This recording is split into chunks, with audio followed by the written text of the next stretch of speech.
Hey everyone, so this is the pre-lab for the static equilibrium lab, Newton's first law, or you could just call it the force table lab.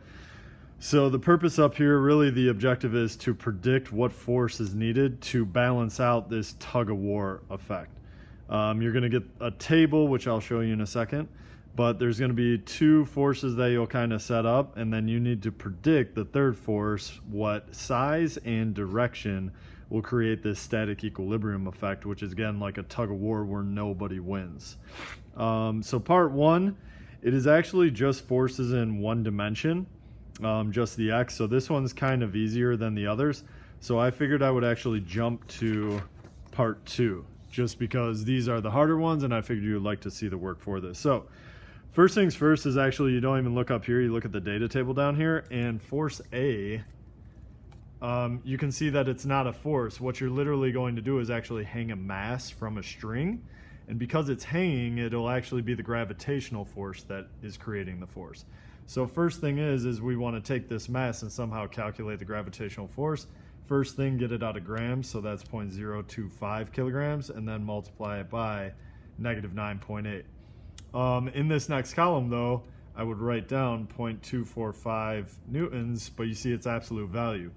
The direction is actually going to be determined by the angle, which, and this is 0 degrees.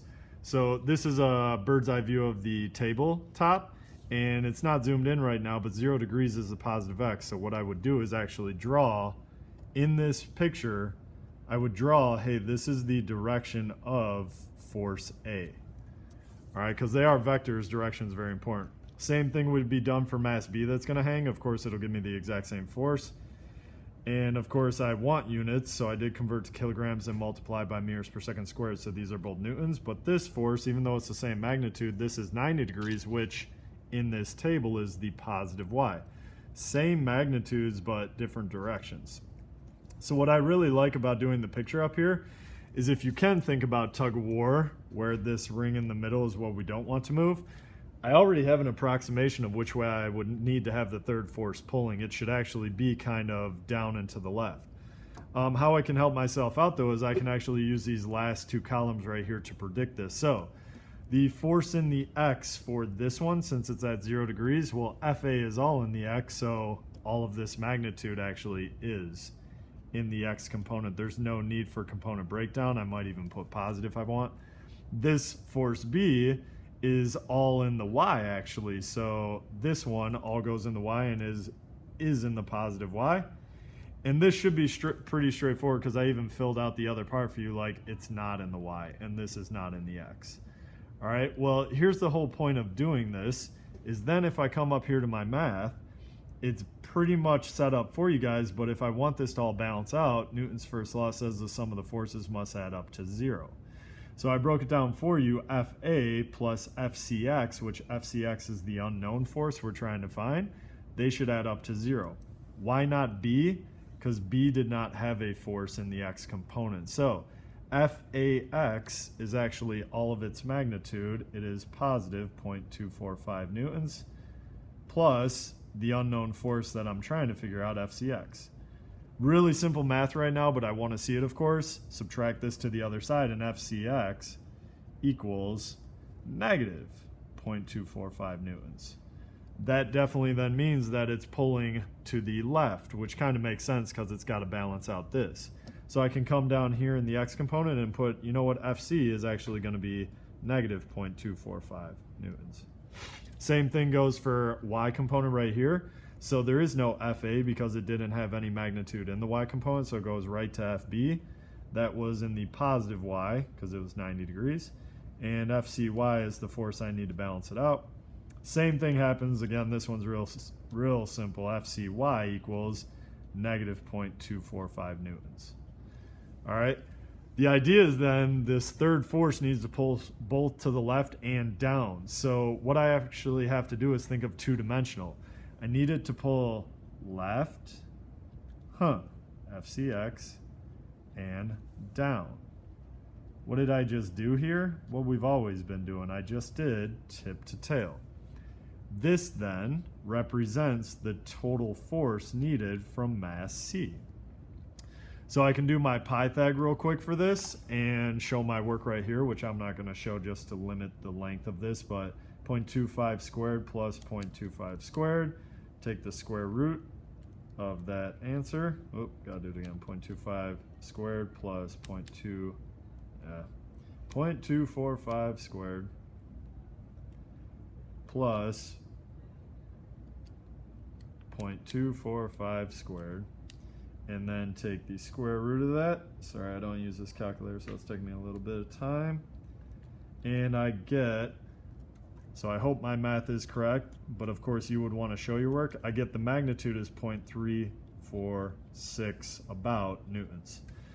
All right, so I kind of got sidetracked from my data table here, but FCY was negative 0.245. And then with these two forces needing to pull both left and down, I then got the total magnitude, which is the resultant right here of 0.346 newtons. All right, I actually need to know how much mass I need to hang though, so it's real easy. The mass is just going to be this divided by 9.8. That is going to be in kilograms though, so I need to convert to grams, which actually ends up being about 35 grams. So the good thing is I know I need to hang 35 grams from this string, but what direction? Well, that's this angle right here. So if I do my trig, I can then do inverse tan to get that, or if I know these are the same size, FCX and FCY, I actually know the angle is 45 degrees. However, 45 degrees is not where I want to set it up on the table because it's actually 45 degrees below 180. So I'm a little off with my drawing, but this is 45 degrees, which if this right here is 180 degrees, then I would add the 45 to that, which actually makes it at an angle of 225 degrees. So cool thing is actually you get 100%, work all looks good, but the whole point of this is to test it. So I'm actually gonna now hang 35 grams at this angle to see if it balances these masses. So first thing, here's the table. But if I just set it up randomly, I do want this 0 to be kind of like the picture was. So if you look right here, the 0 is to the right, the positive X, so I like that view better. And this ring is going to be our tug of war. So we want this to basically not move in the middle. There's 3 strings hanging from it. And what I'm going to do is I'm going to take these pulleys and put them at the angles that it's supposed to hang from. So 0 degrees was one of them for this challenge. 90 degrees was another one. And the third one is, I don't know, that's where it's supposed to be hung. So I need to hang 25 grams from this one. Well, the hangers are actually 5 grams, so I only need to actually put 20 more grams on it, total of 25. This then hooks with the loop I've made on the string, and it loops right over. Now, right now, you can see that this isn't balanced. This guy's winning the tug of war. So I'm going to hang the other one at 90 degrees, which is, again, 25 total, so the hanger's 5. That's 20. Hang this, and we're still going to see that it's not balanced. This still is a winning battle that way.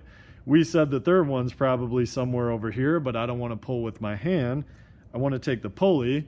We said it was 45 degrees below 180, which would put it at 225. So first thing, put the pulley here. And then I need to put 35. So with the hanger already being 5, I just need to add 30 more. So 20 makes it 25. 10 more makes it 35. And cross our fingers. This should balance it out. What's cool is you can't see it from the bird's eye view, but there's this little screw right here. And basically, if it's high, it won't let it move. But if I lower this, by screwing it down, I could then try to move it to one side, but you'll see it always comes back to the middle. So I know I've got static equilibrium and its balance. When you get the mass shown on your sheet, and it looks really nice, of course, with the picture, all the work, the data table, and then you have this set up correctly for your math, call me over and I'll sign off on the bottom. When I sign there, that's basically saying you got 100% for this. I don't need to grade it. You did it right. Okay? That's kind of the preview. Follow this as the guide. I will say this, though, when we get to a harder part, like part 4, one of these is actually going to be at a funnel angle 120. Since that's not perfectly in the X or the Y up here, you're going to have to break down that force for mass B into the X and Y components, so I gave you space here. The overall process will still be the same once you break it down. Just make sure you show that work clearly. Hope this helps, guys. Good luck tomorrow.